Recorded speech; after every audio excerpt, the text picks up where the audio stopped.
العالمین والصلاة والسلام علی اشرف الانبیاء والمرسلین وعلی آلہ واصحابہ اجمعین. اللہ تعالی و تبارک فی القرآن المجید والفرقان الحمید. بسم اللہ الرحمن الرحیم. ان اللہ و ملائکتہ یصلون علی النبی یا ایھا الذین آمنوا صلوا علیہ وسلموا تسلیما. صلاۃ والسلام علیک یا رسول اللہ وعلی آلک و اصحابک یا محبوب رب العالمین.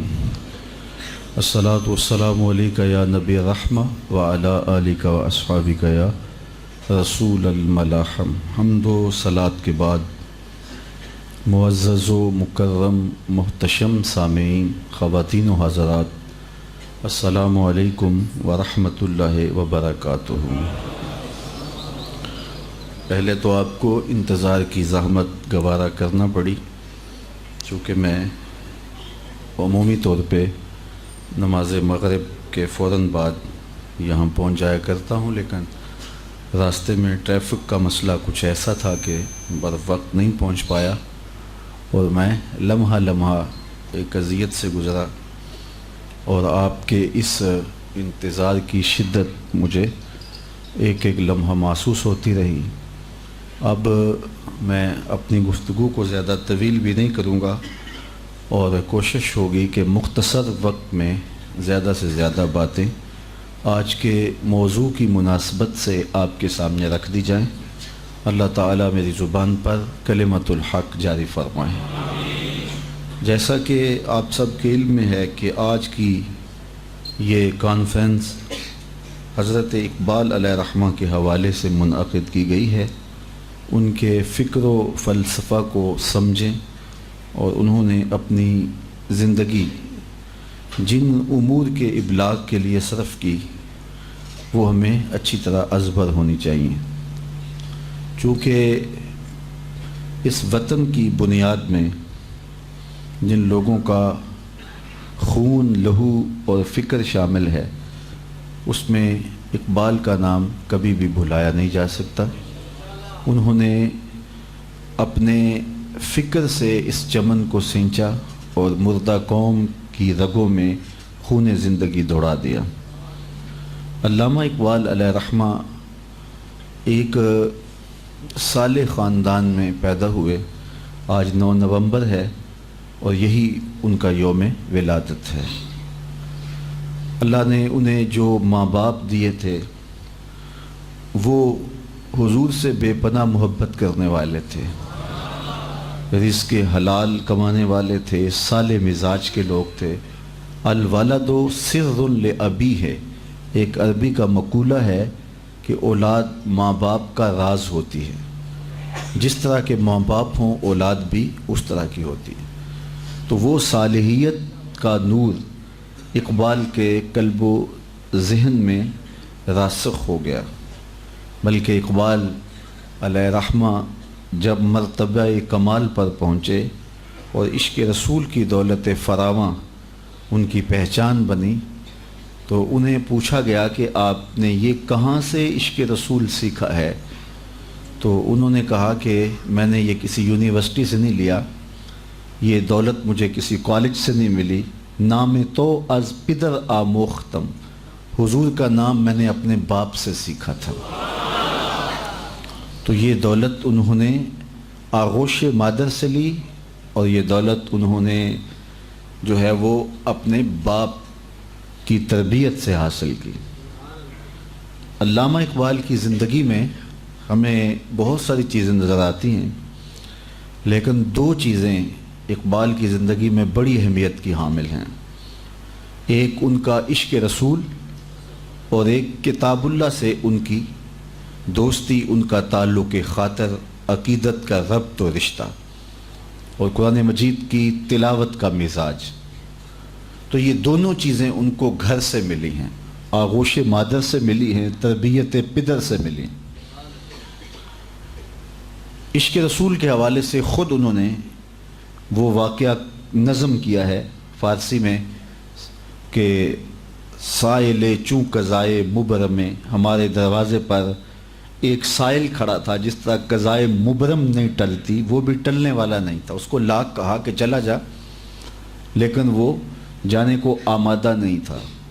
تو یہ بچپنے کی عمر تھی، ابھی طبیعت میں لاابالی پن تھا، تو غصے میں آ کر اس کے کشکول کو کوئی چیز ماری تو اس کا کشکول گر گیا. سارے دن کے جمع کیے ہوئے سکے اور مختلف چیزیں وہ بکھر گئی، اور وہ سائل ان کو اس کشکول میں ڈالنے لگا. اتنے میں علامہ اقبال کے والد علیہ رحمہ بھی اس منظر کو دیکھ کے گھر سے باہر نکل آئے. اس گداگر سے معافی چاہی، اس کی کچھ خدمت کی، منت سماجت کی، کہا راضی جانا، کوئی بد دعا نہ دینا، اور پھر اقبال کو لے کے گھر چلے گئے.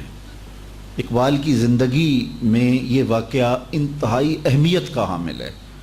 وہ کہتے پھر میں نے اپنے والد کو بچوں کی طرح بلک کر روتے دیکھا، اور پھر مجھے سامنے بٹھا کے کہا کہ کل قیامت کے دن اگر رسول اللہ نے پوچھ لیا کہ تجھے فرزند دیا تھا، اس کی ایسی تربیت کی تھی کہ سائل کا کشکول توڑ کے رکھ دے، تو بیٹا میں بتا قیامت کے دن رسول اللہ کا سامنا کیسے کروں گا.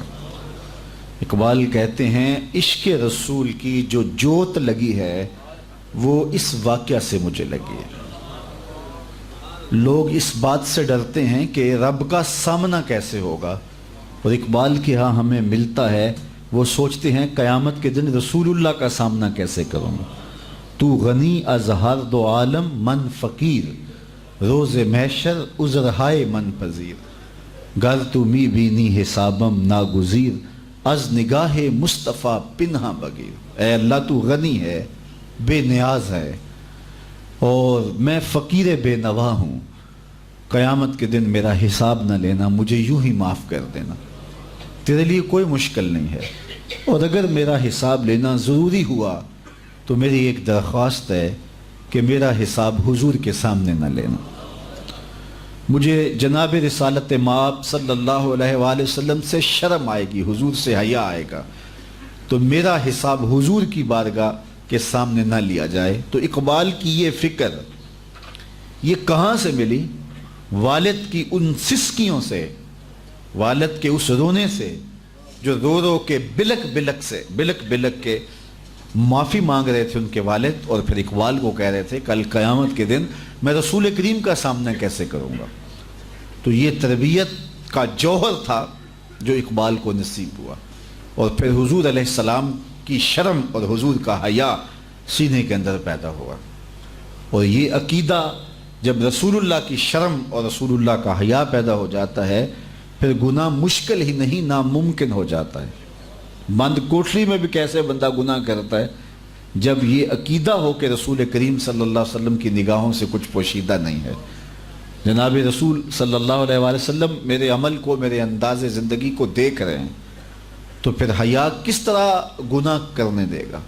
تو پھر بند کوٹڑیاں بھی پاکیزہ ہو جاتی ہیں، اور وہاں بھی گناہ کی دعوت کے باوجود گناہ کی طرف آمادگی نہیں ہوتی، اس تصور سے کہ ان کی نگاہ نگراں ہے اور وہ دیکھ رہے ہیں.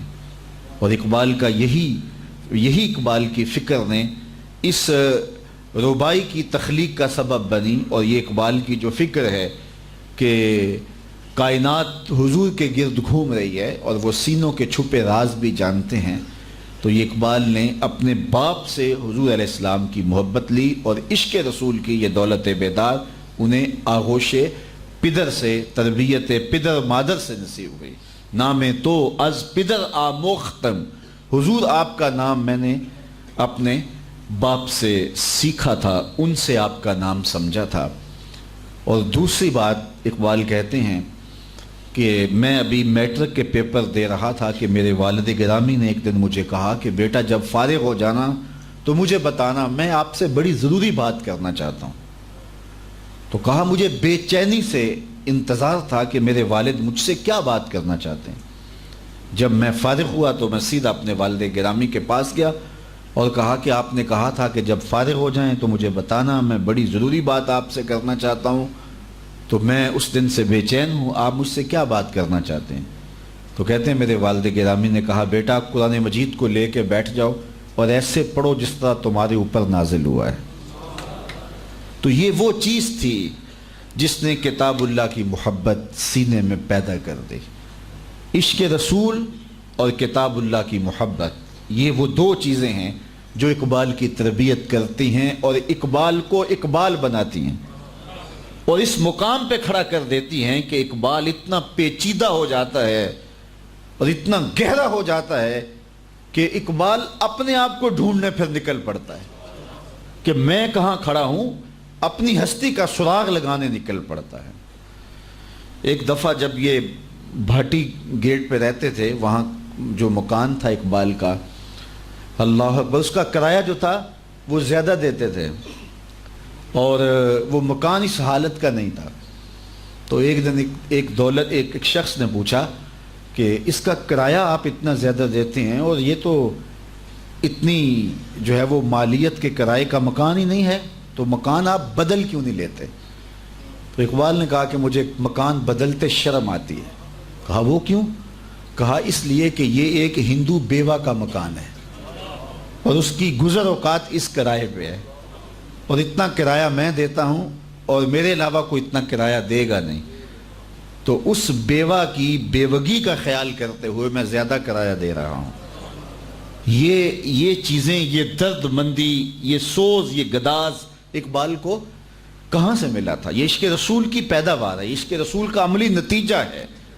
وہ عشق رسول کے زبان پہ دعویٰ عشق رسول اور ہاتھ میں چھری ہو، وہ عشق رسول کا مزاج نہیں ہے۔ وہ ہمارا ایک جو ہے وہ ایک بالائی انداز ہو سکتا ہے، لیکن عشق رسول جب روحوں میں رچ جاتا ہے تو پھر امت کے لیے محبت کے جذبات پیدا ہوتے ہیں، بلکہ انسانیت کے لیے محبت کے جذبات پیدا ہوتے ہیں۔ تو اس مکان میں اقبال رہتے تھے اور ان کی شاعری کے تنتنے تھے، شہرت تھی، بہت کچھ تذکرے پھیلے۔ تو وہاں ایک صاحب رہتے تھے جو پیر طریقت بھی تھے، مولوی صاحب بھی تھے۔ تو ان کی مجلس میں اقبال کا ذکر چھڑا اور ادھر ادھر کی باتیں ہوئیں تو انہوں نے بڑے سخت لفظ کہہ دیے۔ تو بعد میں جب انہوں نے اقبال کے کلام کو ذرا دقت نظر سے پڑھا تو پھر انہیں کھلا کہ یار یہ تو بڑا پیچیدہ شخص ہے اور میں تو اپنی رائے جو قائم کی ہے وہ اچھی نہیں تھی۔ سرے راہ اقبال سے ملاقات ہو گئی تو انہوں نے جو اقبال سے بات کی وہ کلیات کے اندر اقبال نے ایک نظم لکھی ہے زاہدی اور رندی، اس میں یہ سارا مضمون پڑھا جا سکتا ہے۔ ایک مولوی صاحب کی سناتا ہوں کہانی، منظور نہیں شوخی طبیعت کے دکھانی۔ تو وہ اس کی کہانی سناتے ہیں کہ وہ ملا، اس نے کہا حضرت میں آپ کے بارے میں بڑی عجیب رائے رکھتا تھا، لیکن بعد میں آپ کا کلام پڑھا تو پھر مجھے کھلا کہ آپ تو کوئی اور چیز ہیں اور میں آپ کو سمجھ نہیں پایا، تو مجھے افسوس ہے کہ میں آپ کے بارے میں کچھ اچھے کلمات نہیں کہے، تو مجھے اپنے کہے پر پچھتاوا ہے۔ تو اس نے جب معذرت کا اظہار کیا اور ساتھ کہا کہ معذرت آپ کو سمجھ نہیں پایا، تو اقبال نے جو اس کا جواب دیا، میں صرف مقصود چونکہ میرا وہاں ہے کہ اقبال کتنا گہرا ہو گیا تھا اور وہ خود کو ڈھونڈنے نکلا تھا۔ تو کہا کہ حضرت آپ نے جو کہا یہ آپ میرے ہمسائے تھے اور آپ کا حق بنتا تھا میرے بارے جو بھی کہنا چاہتے کہتے، یہ آپ نے ہمسائیگی کا حق ادا کیا ہے تو مجھے کوئی ناراضگی نہیں۔ باقی رہی بات کہ آپ مجھے سمجھ نہیں پائے تو یہ کوئی افسوس کی بات نہیں، میں خود بھی نہیں اپنی حقیقت سے شناسا۔ اگر آپ مجھے سمجھ نہیں پائے تو وہ تو آپ ہیں، باقی جہاں تک میری گہرائی اور گہرائی کا عالم ہے میں خود بھی نہیں اپنی حقیقت سے شناسا۔ گہرا ہے میرے بحر خیالات کا پانی، شوق تو مجھ کو بھی ہے کہ اقبال دیکھوں، شوق تو مجھ کو بھی ہے کہ اقبال دیکھوں، کہ اس کی جدائی میں بہت اشک فشانی، اقبال بھی اقبال سے آگاہ نہیں ہے، کچھ اس میں تمسخر نہیں واللہ نہیں ہے۔ تو وہ کہتا ہے کہ میں تو اگر ڈھونڈنے نکلوں تو میں اپنی ذات کا ابھی تک سراغ نہیں پا سکا کہ میں کون ہوں، اور جب سراغ زندگی ملتا ہے تو پھر اقبال کہاں کھڑا ہوتا ہے اور پھر کس طرح کائنات کے ہر رنگ کے اندر انسانیت کا رنگ اور خودی کا نور اقبال کو دکھائی دیتا ہے کہ کانپتا ہے دل تیرا اندیشائے طوفان سے کیا، نا خدا تو، بحر تو، کشتی بھی تو، ساحل بھی تو، دیکھ آ کر کوچائے چاکے گرے باں میں کبھی، کیس تو لیلا بھی تو صحرا بھی تو محمل بھی تو، وائے ناکامی کہ تو محتاج ساکی ہو گیا، میں بھی تو مینا بھی تو مستی بھی تو حاصل بھی تو، آہ کس کی جستجو آوارہ رکھتی ہے تجھے، راہ تو رہرو بھی تو رہبر بھی تو منزل بھی تو، بے خبر تو جوہر آئینہ ایام ہے، تو زمانے میں خدا کا آخری پیغام ہے۔ تو جب خودی سے آشنائی ہوتی ہے تو پھر کائنات کے سارے رنگ ایک وجود کے اندر دکھائی دیتے ہیں، اور وہ وجود انسان ہے، اور پھر وہ رازدان بن جاتا ہے، فطرت کے رازوں کا امین بن جاتا ہے، پھر وہ خودی کا ترجمان بن جاتا ہے، پھر وہ راز کن فقاں بن جاتا ہے۔ تو راز کن فقاں ہے، اپنی آنکھوں پر آیاں ہو جا، اپنے آپ کو دیکھنا انسان تو کہاں کھڑا ہے۔ وَفِي أَنفُسِكُمْ أَفَلَا تُبْصِرُونَ، ذرا من میں جھانک کر کے تو دیکھ، بلے شاہ اڈ دیاں پھڑنے جڑا اندر بیٹھا کدی پڑھیا ہی نہیں۔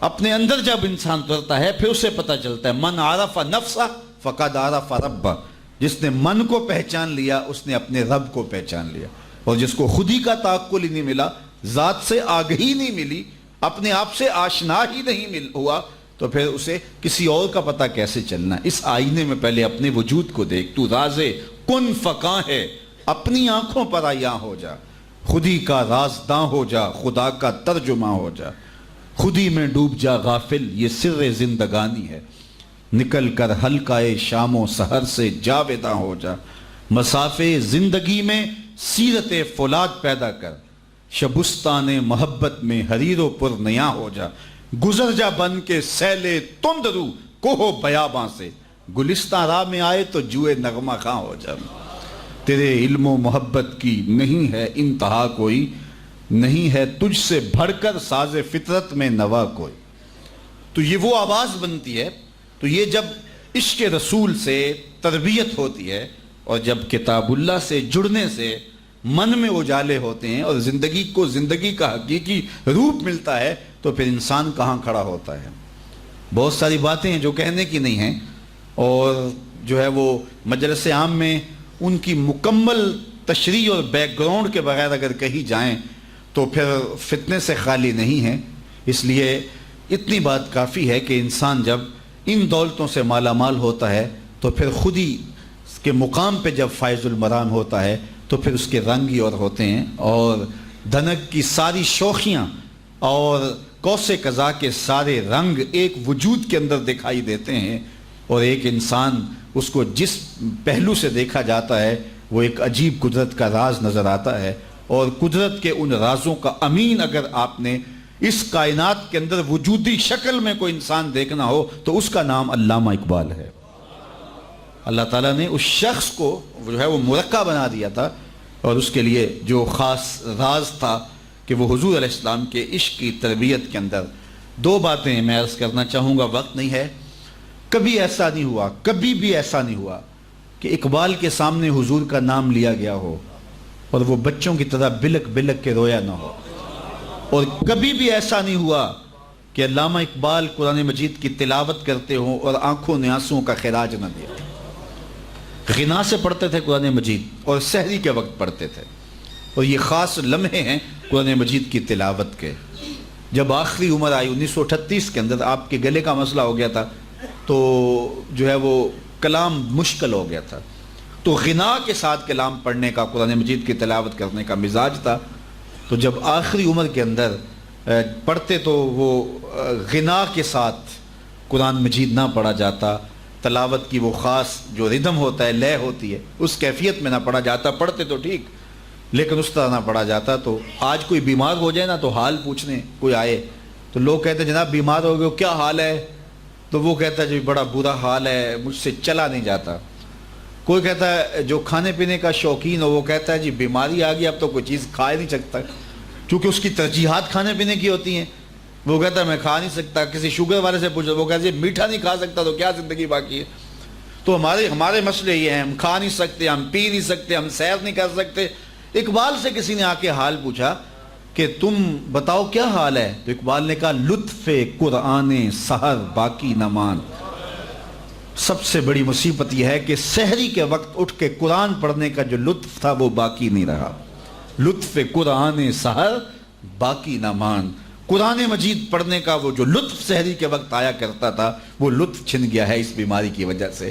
کاش کہ قرآن کو اس انداز سے میں پڑھ سکتا. تو اقبال قرآن مجید کی تلاوت کو حرز جاں بنائے ہوئے تھے. ایک دوست کو خط لکھا جس خط کے اندر لکھا کہ قرآن مجید کی تلاوت برابر جاری رکھنا. اگر ترجمہ اور مفہوم نہیں آتا تو کوئی بات نہیں ہے, خالی تلاوت ہی جاری رکھنا, چونکہ ناظرہ قرآن پڑھنے سے بھی قلب کا تعلق قلب رسول سے جڑ جاتا ہے. رسول کریم کے قلب اطہر سے دل کا تعلق قائم ہو جاتا ہے اگر آپ قرآن مجید کی ناظرہ تلاوت کریں, اور اگر اس کو سمجھ کر اس کو تلاوت کریں. آخری دور میں اقبال نے اپنے دوستوں کو جو خط لکھے تھے 1937 کے اندر, 1935 کے اندر, 1936 کے اندر, ان خطوں کے اندر تذکرے ملتے ہیں.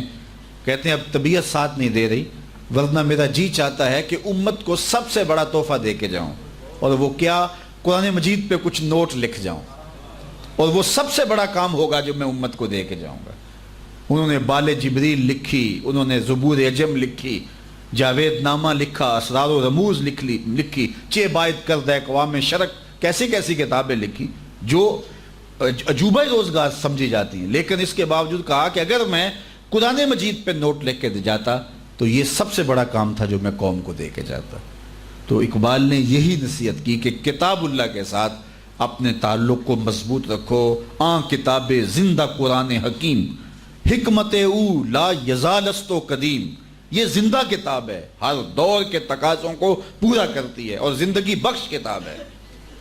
بلکہ ایک مقام پہ اقبال نے ایک بات کہی ہے, ذرا اس پہ توجہ آپ کی چاہوں گا. اس نے کہا فاش می گوئم آنچ در دل مزمرست, میں کھل کے نہ کہہ دوں جو میرے دل میں چھپا ہوا ہے.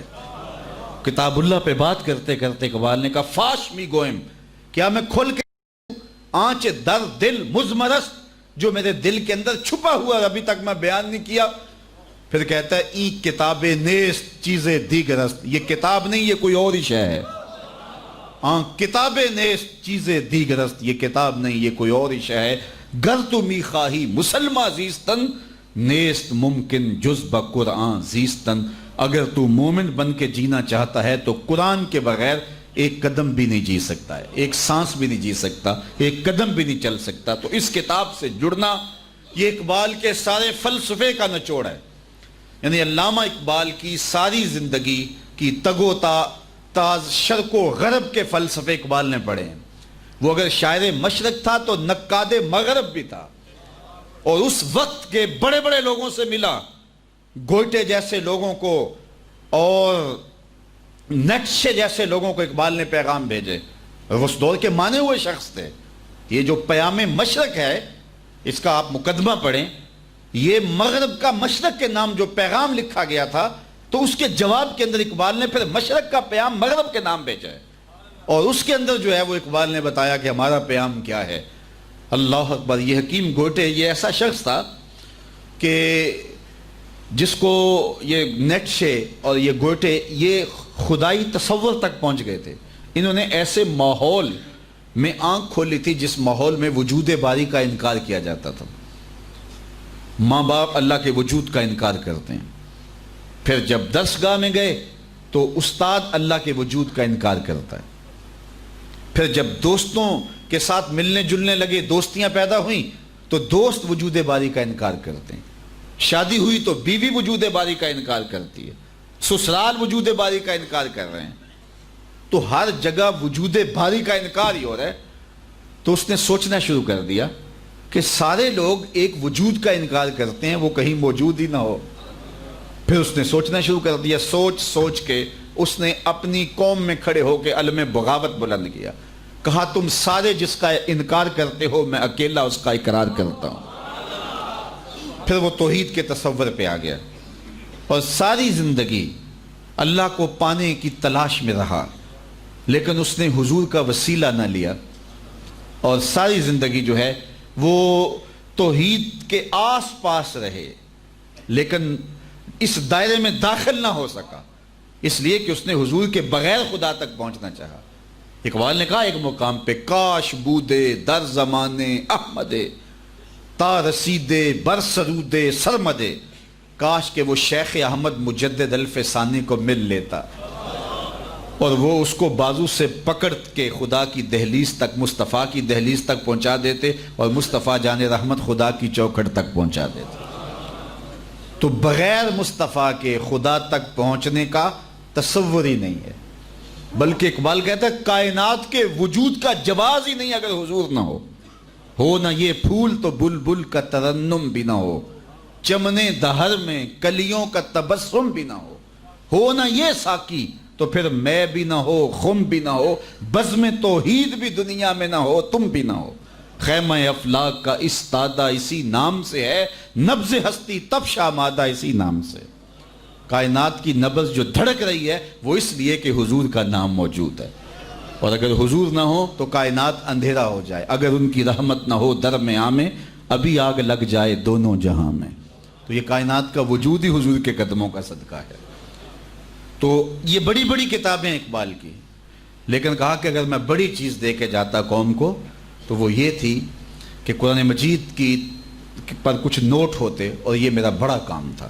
تو اقبال کی ساری زندگی کا خلاصہ یہ ہے کہ کتاب اللہ، شرق اور غرب کو پڑھا، سارے فلسفے دیکھے، بڑے بڑے مشاہیر کو ملے، اہل علم سے ملاقاتیں ہوئیں، جدید الوہیات کے اوپر اقبال نے پی ایچ ڈی کی ہے، یہ اتنے ادق مضمون پہ، لیکن اس کے باوجود اقبال نے سب کچھ پڑھنے، لکھنے، سمجھنے، سوچنے اور جاننے بوجھنے، شرق کو بھی دیکھا، غرب کو بھی دیکھا، امراء کی مجلس میں بھی بیٹھے، غرباء کی صحبت میں بھی بیٹھے، فقیروں کے پاس بھی آئے، درویشوں کے پاس بھی گئے، علماء کے پاس بھی گئے، تنہائیوں میں بھی وقت گزارا اور راتیں جاگ جاگ کے بھی بسر کی، داتا حجویری کی چوکھٹ پہ بھی آتے رہے، حضرت خواجہ نظام الدین اولیاء کی چوکھٹ پہ دہلی بھی حاضر ہوئے، شیخ احمد مجدد الف ثانی کی چوکھٹ پہ بھی حاضر ہوئے۔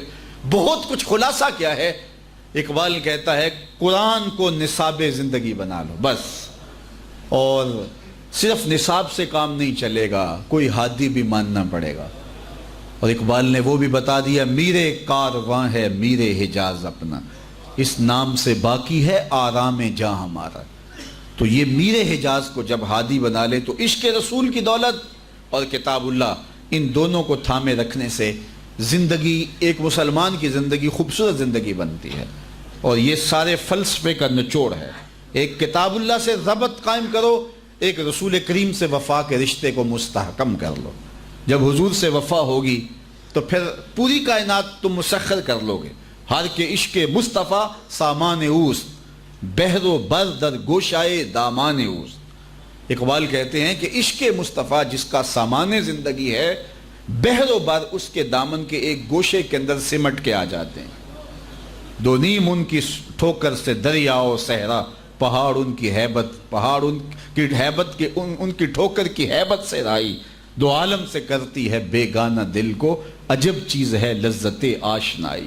تو یہ لذت آشنائی تسخیر کائنات کا سبب بنتی ہے۔ تو حضور کی محبت، حضور کا پیار، حضور کی الفت جب حرز جاں بندہ بنا لیتا ہے تو پھر پوری کائنات انسان کی باج گزار ہو جاتی ہے۔ عشق مصطفیٰ سامان زندگی بنتا ہے، پھر بحر و بر گوشہ داماں میں سمٹ آتا ہے۔ بلکہ اقبال کا وہ جو شکوہ اور جواب شکوہ ہے، اس میں پہلے امت کا دکھڑا بیان کیا گیا ہے بارگاہ عزدی میں شکوے کے اندر، اور جواب میں ادھر سے جو جواب آیا ہے اس کو نظم کیا گیا ہے۔ تو شکوے کے اندر جو انہوں نے انداز اختیار کیا تو وہ بڑا تلخ بھی ہے، اور اس پر جو ہے وہ کچھ لوگوں نے تنقید بھی کی اور بات بھی ہوئی، لیکن جب جواب شکوہ آیا تو پھر جواب شکوہ ساری حقیقت کھول دیتا ہے کہ اقبال نے کس پیرائے میں کیا کہا اور اس کا پھر جواب کیا ہے۔ تو شکوے کے اندر انہوں نے اپنا دکھڑا بیان کیا ہے کہ تیرے کعبے کو جبینوں سے بسایا ہم نے، نو انسانی کو غلامی سے چھڑایا ہم نے، صفائے دہر سے باطل کو مٹایا ہم نے، تیرے قرآن کو سینوں سے لگایا ہم نے، پھر بھی ہم سے گلہ ہے کہ وفادار نہیں، ہم وفادار نہیں تو بھی تو دلدار نہیں۔ تو بڑا تلخ لہجہ ہے، لیکن جواب آیا ہے، صرف صیغہ بدلا ہے، لفظ وہی ہے، صیغہ تبدیل ہوا ہے، آواز آ رہی ہے ادھر سے، آواز ادھر سے آ رہی ہے، مفہوم ادھر سے آ رہا ہے، اقبال کا لہجہ ہے۔ آواز کیا آئی صفائے دہر سے باطل کو مٹایا کس نے؟ نوع انسانی کو غلامی سے چھڑایا کس نے؟ میرے کعبے کو جبینوں سے بسایا کس نے؟ میرے قرآن کو سینوں سے لگایا کس نے؟ تھے تو آبا وہ تمہارے ہی مگر تم کیا ہو؟ ہاتھ پہ ہاتھ دھرے منتظر فردا ہو، ہر کوئی مست مئے ذوق تن آسانی ہے، تم مسلمان ہو یہ انداز مسلمانی ہے، حیدری فقر ہے نئے دولت عثمانی ہے، تم کو اسلاف سے کیا نسبت روحانی ہے، وہ معزز تھے زمانے میں مسلمان ہو کر، تم خار ہوئے ہو تارک قرآن ہو کر۔ کتاب اللہ سے دوری تمہاری ذلت، پستی، ذبوحالی، نکبت، رسوائی، ادبار، سب کا سبب کتاب اللہ سے دوری ہے۔ اس کتاب سے اگر نیڑے ہو جاؤ تو پھر تمہاری دنیا بھی بہتر ہے اور تمہارا دین بھی بہتر ہے۔ اور دوسری بات، کون ہے تارک آئین رسول مختار؟ آج تم کہتے ہو رسول اللہ کے دین کا تارک کون ہے؟ کس کی نظروں میں سمایا ہے شعار اغیار؟ وہ شعار اغیار، یوں تو سید بھی ہو، مرزا بھی ہو، افغان بھی، تم سبھی کچھ ہو، بتاؤ کہ ہو مسلمان بھی؟ پھر خلاصہ کیا نکالا؟ قوت عشق سے ہر پست کو بالا کر دے، دہر میں اسم محمد سے اجالا کر۔ اس عالم میں چراغاں نام محمد سے ہوگا۔ اور پھر جہاں اقبال بات ختم کرتے ہیں اور جو ہے وہ جواب شکوہ کا نقطہ کمال ہے یہ شعر، کی محمد سے وفا تو نے تو ہم تیرے ہیں۔ یہ ادھر سے آواز آ رہی ہے، اقبال کی زبان ہل رہی ہے، لہجہ اقبال کا ہے، مفہوم ادھر سے اتر رہا ہے، کی محمد سے وفا تو ہم تیرے ہیں، یہ جہاں چیز ہے کیا لوح و قلم تیرے ہیں۔ کہا میرے محمد عربی کے بن جاؤ پھر ہم تمہارے ہوں گے۔ یہ کافر ہمارے لگتے کیا ہیں؟ ان کو ہم کیوں نوازیں گے؟ تمہیں نوازیں گے، لیکن شرط یہ ہے میرے محمد کے نوکر تو بن کے دکھاؤ۔ وَأَنْتُمُ الْعَالَوْنَ إِن كُنْتُمْ مُؤْمِنِينَ، تم ہی سر بلند ہوگے اگر تم میرے آقا کے میرے نبی کے بن کے دکھاؤ نا۔ وَأَنْتُمُ الْعَالَوْنَ، تم ہی سر بلند ہوگے، کی محمد سے وفا تم نے تو ہم تیرے ہیں۔ یہ جہاں چیز ہے کیا لوح و قلم تیرے۔ یہ دنیا کیا ہے، یہ جہاں کیا ہے، یہ حکومتیں کیا ہیں، یہ تخت و تاج کیا ہوتے ہیں، یہ بادشاہتیں کیا ہوتی ہیں، ہم قلم بھی تمہیں دے دیں گے، تختی بھی تمہیں پکڑا دیں گے، پھر جو لکھنا ہوا خود لکھ لینا۔ پھر تمہاری تقدیر کے فیصلے نہ واشنگٹن میں ہوں گے، نہ وائٹ ہاؤس میں ہوں گے، نہ کسی اور جگہ پہ ہوں گے، بلکہ خدا بندے سے خود پوچھے گا بتا تیری رضا کیا ہے۔ شرط ہے کہ وفا کا رشتہ رسول اللہ سے مستحکم ہو جائے۔ تم بن کے تو دیکھو مصطفیٰ کے، تم تو 1 ارب 60 کروڑ ہو، وہ تو صرف 313 تھے، لیکن انہیں بن کے دکھایا نا، تو پھر کیا ہوا کہ انہوں نے کفر کے ایوانوں کو الٹ کے رکھ دیا۔ تاریخ پڑھے، ابو جہل نے جب عمیر بن وہب کو بھیجا نا، جاؤ دیکھ کے آؤ مسلمانوں کی تعداد کتنی ہے، تو اس نے رپورٹ دی 3 اونٹ کھا سکیں گے۔ ابو جہل تو بڑا خوش ہو گیا، صنادید قریش کو اپنے خیمے میں بلا کے کہا اس کی رپورٹ سنو۔ یہ 300 کے اوپر یا نیچے لوگ بتا رہے ہیں کہ 300 سے کچھ اوپر ہیں یا نیچے ہیں، چونکہ 3 اونٹ جو ہے وہ 100 آدمی 1 اونٹ کھاتا ہے، تو 3 اونٹ کھانے والے لوگ ہیں، تو اس کا مطلب ہے 300 سے اوپر نیچے ہیں، اور ہم 9 یا 10 اونٹ ذبح کرتے ہیں، تو ہماری تعداد 950 تعداد تھی ان کی۔ تو کہا پھر لڑائی نہیں ہے، صبح تو رسیاں اکٹھی کرو، پکڑیں گے، جکڑیں گے، اونٹوں سے باندھیں گے اور وہاں سے انہیں حرم میں لے جا کے لوگوں کو ان کا تماشا دکھائیں گے۔ تو جب بڑے تکبر رعونت سے یہ بات کی اس امت کے فرعون ابو جہل نے، تو وہب بن عمیر جو یہ منظر اپنی آنکھوں سے دیکھ کے آیا تھا، اس نے کہا میری پوری رپورٹ سن لو۔ وَلَكِنْ رَأَيْتُ يَا مَعْشَرَ قُرَيْشَ الْمَنَايَا الْبَلَايَا تَحْمِلُ الْمَنَايَا، اے قریش کے سرداروں اتنے بھی تکبر میں نہ ہو، تم کہتے ہو رسیاں اکٹھی کرو، میرا مشورہ یہ ہے رات کی تاریکی میں بھاگ سکتے ہو تو بھاگ جاؤ۔ کہا تو کہہ رہا ہے وہ 300 کے لگ بھگ ہیں؟ کہا سچ ہے، میں دیکھ کے آیا ہوں، ان کی تعداد 300 سے زیادہ نہیں، میں نے وادیاں بھی ٹیلے بھی سارے دیکھے ہیں، پیچھے کمک بھی کوئی موجود نہیں، اور تمہیں یہ بھی بتاؤں ان کے پاس اسلحہ بھی کوئی نہیں، 2 گھوڑے 6 زریں 8 تلواریں۔ اللہ اکبر۔ جب یہ مسلمان نکلے نا مدینے سے تو ان کے پاس یہ سامان تھا، تو یہودی اپنی دکانوں پہ بیٹھے ہوئے تھے، جن کے پاس تلواریں نہیں تھی کھجوروں کے ڈنڈے توڑ لیے، یہ اللہ کے مجاہد تھے، چلے تھے جنگ کرنے کو۔ تو یہودیوں نے کہا مسلمانوں تلواروں تیروں بھالوں اور نیزوں کے بل بوتے پہ جنگیں لڑی جاتی ہیں، تمہارے پاس اسلحہ بھی کوئی نہیں، تو کیسے لڑو گے جنگ؟ تو حضور چادر کی بکل مارے آگے آگے چل رہے تھے۔ تو انہوں نے حضور کی طرف اشارہ کر کے کہا نہ تیغ و تیر پر تکیا، نہ خنجر پر، نہ بھالے پر، بھروسہ ہے تو اس سادی سی کالی کملی والے۔ تو کہا میں تمہیں بتاؤں، ان کے پاس تلوار اور تیر بھی نہیں ہے، آلات حرب و ضرب بھی نہیں ہے، آلات حرب و ضرب بھی نہیں ہے۔ تو کہا پھر یہ اگر کیفیت ہے تو پھر تو رسیوں سے جکڑیں گے، پکڑیں گے۔ کہا میرا مشورہ مان لو، رات کی تاریکی میں بھاگ سکتے ہو تو بھاگ جاؤ، ان سے لڑنا تمہارے بس کا روگ نہیں ہے۔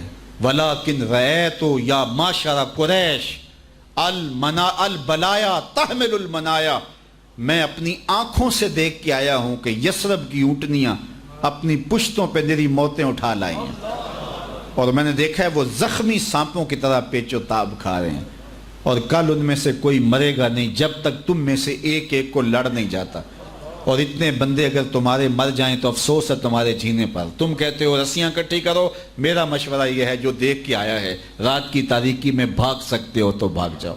اگلے دن پھر عظیمت اور جرت کی جو داستان اہل ایمان نے رقم کی اور رب کی مدد اتری، میرے رب نے بھی اس دن کو یوم فرقان کہا۔ تو کہا وہ تو 313 تھے لیکن ہو گئے تھے نا حضور کے، تو ہم نے غالب کر دیا۔ تم تو 1 ارب 60-70 کروڑ ہو، آؤ نہ میرے رسول کے بن کے دکھاؤ۔ کی محمد سے وفا تو نے تو ہم تیرے ہیں، یہ جہاں چیز ہے کیا لوح و قلم تیرے ہیں۔ پھر لوح بھی تمہارے ہاتھ میں دے دیں گے، قلم بھی تمہارے ہاتھ میں دے دیں گے۔ تو اقبال نے عشق رسول کی وہ دولت فراواں اپنے سینے میں پالی، اور آج 1 صدی کا عرصہ ہونے کو ہے، لیکن اس کے باوجود ان کی یادوں کے دیے مدہم نہیں ہو رہے۔ ان کے ذکر کا چراغاں ہے اور ان کے فکر کی خوشبو ہے، اور اس وطن کو انہوں نے سینچا اپنی فکر سے، اپنے تصور کی خوشبو سے، اور آج بھی اس وطن میں کاش کے نسل نو فکر اقبال کو سمجھنے کی کوشش کرے، اور یہ منبر و محراب کا بھی موضوع بنے، اور اقبال کی تفہیم سے جو ہے وہ ذات کی تفہیم نصیب ہوتی ہے، اپنے آپ سے آگہی نصیب ہوتی ہے۔ اقبال ہمیں خودی کا درس دیتا ہے، ہمیں اپنے من میں ڈوب کر سراغ زندگی پا جانے کا سبق دیتا ہے، غیروں کے آگے جھکنے سے بچاتا ہے، چونکہ اقبال کہتا ہے کہ غیروں کے آگے جھکو گے پھر تن بھی تمہارا نہیں رہے گا اور من بھی تمہارا نہیں رہے گا، اور یہ بات قلندر کو تو پانی پانی کر جاتی ہے۔ اس لیے اقبال کا فلسفہ یہ ہے کہ اگر جینا ہے تو پھر خودی کا تصور لے کے جیو، خودی کا چراغ ہاتھ میں لے کر کے زندگی کی سنگلاخ راہوں سے گزرو۔ زندگانی کی حقیقت کوہکن کے دل سے پوچھ، یہاں زندگی کی حقیقت اقبال نے کہی کہ وہ جو ہے وہ سنگ گراں، تیشا و سنگ گراں ہے زندگی۔ زندگی تو جو ہے وہ کشاکش کا نام ہے، یہ فارمی چوزے والی زندگی جو ہم اختیار کرنا چاہتے ہیں۔ اقبال کا اس کا تصور بھی نہیں اقبال کیا کہ یہ بندہ کہتا ہے پیسے مل جائیں، زیادہ سے زیادہ آسائشیں سہولتیں مل جائیں، اقبال کا تصور نہیں ہے۔ کیا میں نے اس خاکدان سے کنارہ جہاں رزق کا نام ہے آب و دانہ، پلٹنا جھپٹنا جھپٹ کر پلٹنا لہو گرم رکھنے کا ہے ایک بہانہ، پرندوں کی دنیا کا درویش ہوں میں کہ شاہی بناتا نہیں آشیانہ۔ ہماری ساری زندگی اسی تگ و تاز میں گزر جاتی، ساری زندگی گزر گئی، ساری زندگی بیت گئی، جوانی بیت گئی پیسے شادی کے اکٹھے کرتے ہوئے کہ شادی کی رقم اکٹھی کرنی ہے، پھر زندگی بیت گئی مکان بناتے ہوئے۔ میں اس کا انکار نہیں کرتا، یہ بھی ساتھ ساتھ ہوتا رہے گا، لیکن زندگی کا اعلیٰ مقصد کیا ہے؟ آئے کیوں ہو؟ اس کائنات میں غلبہ دین کے لیے ہم آئے ہیں، اللہ کے دین کے پرچم کو اونچا کرنے کے لیے آئے ہیں۔ وَوَالَّذِي أَرْسَلَ رَسُولَهُ بِالْهُدَى وَدِينِ الْحَقِّ لِيُظْهِرَهُ عَلَى الدِّينِ كُلِّهِ، اس دین کو تمام دینوں پہ غالب کرنا مقصد ہے ہمارا، اور اقبال اس فلسفے کو ابھارتا ہے، اور زندگی کے اندر تحرک ہے۔ یاد مجھے نکتہ سلمہ خوش آہنگ، دنیا نہیں مردان جفاکش کے لیے تنگ، چیتے کا جگر چاہیے شاہی کا تجسس۔ اللہ اکبر، چیتے کا جگر اور شاہی کا تجسس ہو تو زندگی گزارنے کا مزہ آتا ہے۔ شکار مردہ سزاوار شاہی نہیں ہے، مرے ہوئے شکار گرج کھاتی ہے، مرے ہوئے شکار شاہی نہیں کھاتا، وہ اپنا شکار زندہ خود تلاش کرتا ہے۔ اپنی زندگی آپ پیدا کر اگر زندوں میں ہے، اقبال کا درس خودی یہ ہے، وہ انسان کو کھڑا کرتا ہے، وہ مقام خودی پہ دیکھنا چاہتا ہے اور جوانوں کو اس مقام پہ دیکھنا چاہتا ہے کہ وہ معمولی باتوں سے مرعوب نہ ہو جائیں۔ اقبال تو وہاں گیا نا مغرب میں، تو آ کے مغرب پر تنقید کی، نئی تہذیب تکلف کے سوا کچھ بھی نہیں، چہرہ جو روشن نہ ہو تو کیا حاجت گلگونہ فروش، کہا یہ میک اپ کیا ہوا ہے، اندر کچھ بھی نہیں ہے، اگر کچھ ہے تو محمد عربی کے غلاموں کے سینوں میں ہے۔ زندگی تو یہ ہے، زندگی تو یہ ہے، وہاں کچھ بھی نہیں۔ اقبال نے کہا زندگی حرارت کا نام ہے، تب و تاب جاویدانہ کا نام ہے، زندگی کشش کا نام ہے، زندگی قوت اور توانائی کا نام ہے، ہیبت کا نام ہے، کفر سے، ظلم سے، جبر سے ٹکرانے کا نام ہے، حالات کی تلخیوں کو سہ جانے کا نام ہے، مشکلوں کا سینہ چیرنے کا نام زندگی ہے، کوہ گراں کے کلیجے سے نہر نکالنے کا نام زندگی ہے۔ زندگی آسان تو نہیں ہے، یہ فارمی چوزے کی طرح زندگی تھوڑی گزارنی۔ زندگی جاں فشانی کا نام ہے، سختی کا نام ہے، حالات کی تلخیوں سے گزرنے کا نام ہے، کشاکش حیات کا نام ہے۔ تو جوانوں کو اقبال کہتا ہے کہ جوانی یہ نہیں ہے چوک پہ کھڑے ہو کر کے تم اپنی نظروں کو غلیظ کرتے رہو، جوانی کے تقدس کو سڑکوں پہ لٹا دو۔ جوانی یہ نہیں ہے، جوانی کیا ہے شباب اپنے لہو کی آگ میں جلنے کا نام۔ یہ تو اپنے لہو کی آگ میں جلنے کا نام ہے، یہ تو حرارت ہے۔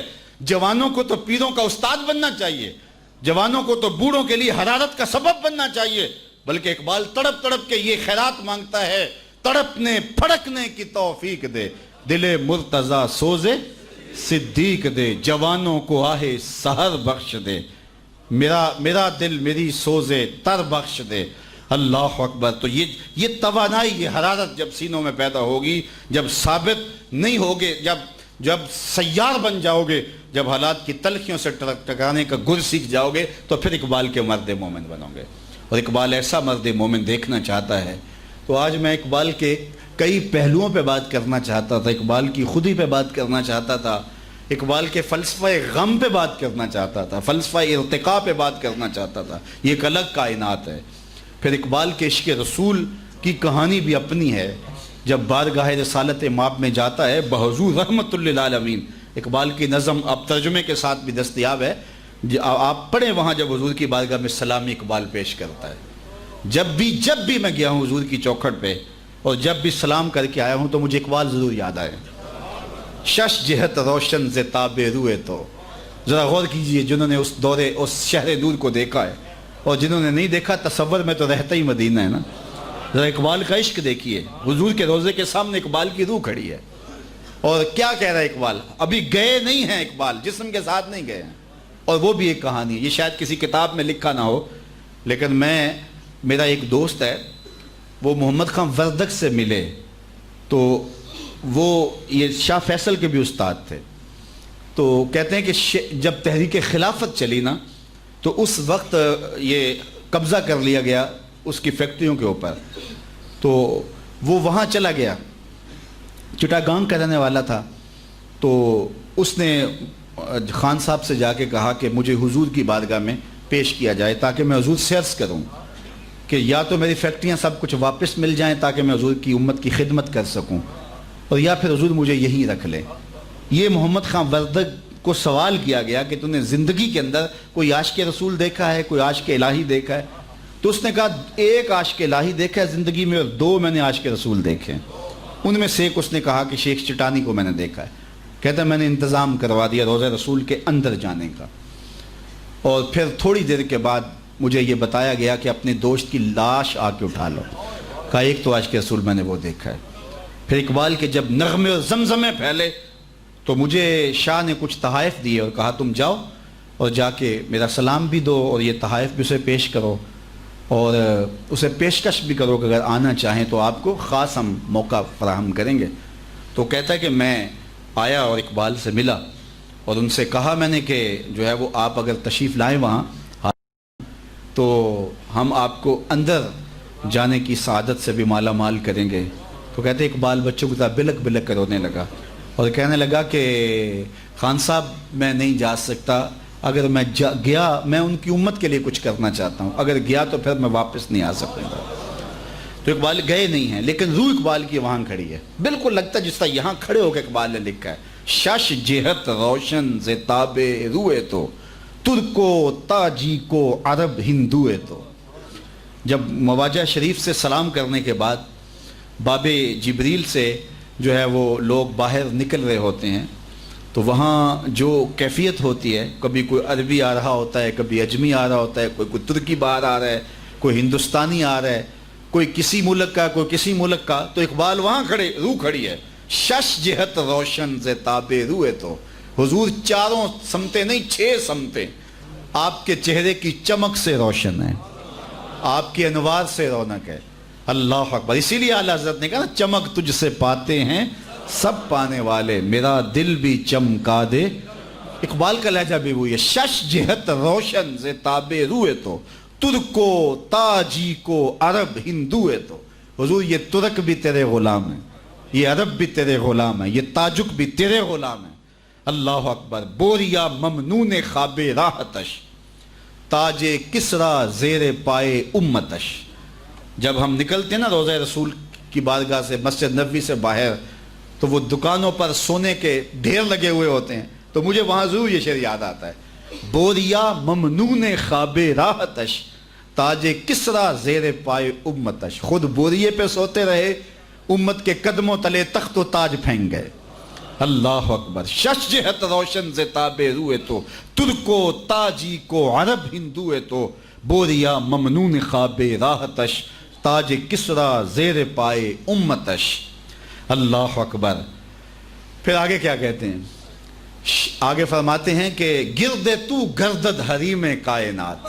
ذرا شعروں کا حسن دیکھیے، لفظوں کا جمال دیکھیے اور مانوی کمال دیکھیے. گرد تو گردد حریم کائنات. حضور پوری کائنات کا حرم آپ کے گرد گھوم رہا ہے. گرد تو گردد حریم کائنات. یہ کہنے کے بعد پھر اقبال کی جھولی پھیلتی ہے اور پھر کہتے ہیں از تو خواہم یک نگاہ التفات. حضور میں بھی جھولی پھیلائے ایک نظر کا سوالی کھڑا ہوں. از تو خواہم یک نگاہ التفات، ایک نظر کرم میری جانب بھی ہو جائے. یقیناً اقبال کی طرف حضور کی نظر ہوئی اور اقبال ایسے اقبال نہیں ہے. آج ہم اپنا اسپیشل پروگرام اس عنوان سے کر رہے ہیں اور یقین جانیے گا کہ روح کو ایک تازگی مل رہی ہے. آپ جائیں گے تو ایک فرحت دلوں میں لے کر جائیں گے کہ یار اقبال کیا شے تھا کہ دربار رسالت مآب میں کیا اس کو قبولیت ملی کہ آج ممبروں پر بھی تذکرے اقبال کے ہوتے ہیں. آج خانقاہوں میں بھی اقبال کا جو ہے وہ درس خودی اور اقبال کا جو فلسفہ طریقت ہے، فقر پر جو اقبال نے بات کی ہے، فقر زندہ کی بات اقبال نے کی ہے.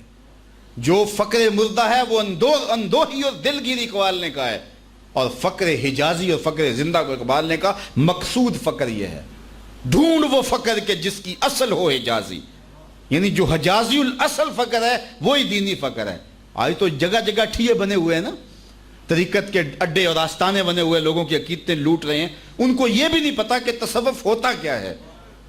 اس پر اگر آپ کو باہر اگر جائیں تو باہر شاید دستیاب ہوگی جو ہے وہ ڈھونڈ وہ فقر جس کی اصل ہو حجازی. اس پر 1 گھنٹے کا بیان موجود ہے اور اس میں 4 قسمیں فقر کی گئی ہیں اور اس میں حقیقی فقر فقر حجازی ہے اور جس کی فقر ہمارے مشائخ اور بزرگوں نے کی ہے. اور شیخ احمد کی چوکھٹ پہ جب اقبال گئے تھے تو پھر اس کی روح کس طرح انہوں نے اپنے اندر جو ہے وہ اپنے اندر اترتی ہوئی محسوس کی. تو فقر حجازی حقیقی فقر ہے. بدقسمتی یہ ہے کہ آج فقر کے تاجدار اور شہنشاہ وہ بنے ہیں جنہیں فقر کے مزاج سے بھی آشنائی نہیں ہے. فلک نے بخشی ہے انہیں خواجگی، جو جانتے نہیں روش بندہ پروری کیا ہے. انہیں یہ بھی نہیں پتا کہ فقر کا روپ کون سا حقیقی فقر اور اسلام کا فقر ہے. تو اقبال نے اس حقیقی فقر کو، بلکہ ایک مقام پہ تو یہاں تک کہہ دیا ساکی نامہ میں، یہ بھی پڑھنے کے لائق اقبال کی یہ نظم ہے: شریعت تصوف تمدن کلام بتانے عجم کے پجاری تمام.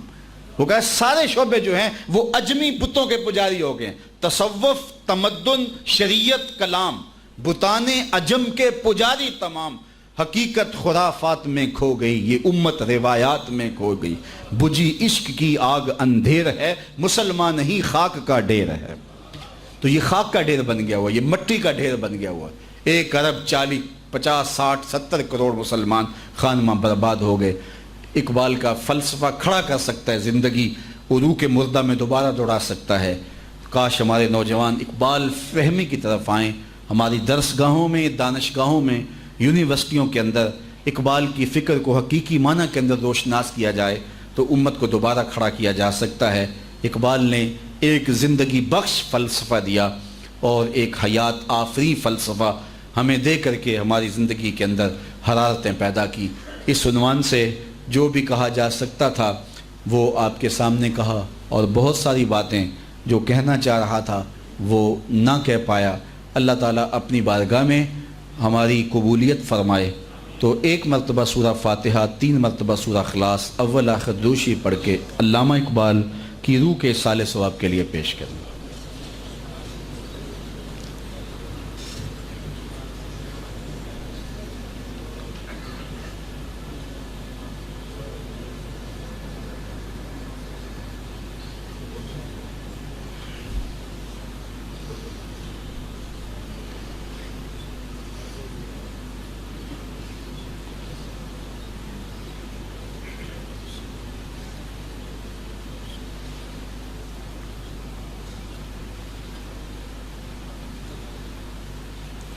الحمدللہ رب العالمین والصلاة والسلام علی اشرف الانبیاء والمرسلین۔ مالک اٹھے ہوئے ہاتھ کبھی خالی نہ موڑنا، پھیلی ہوئی جولیاں ہمیشہ رحمتوں سے بھر دینا۔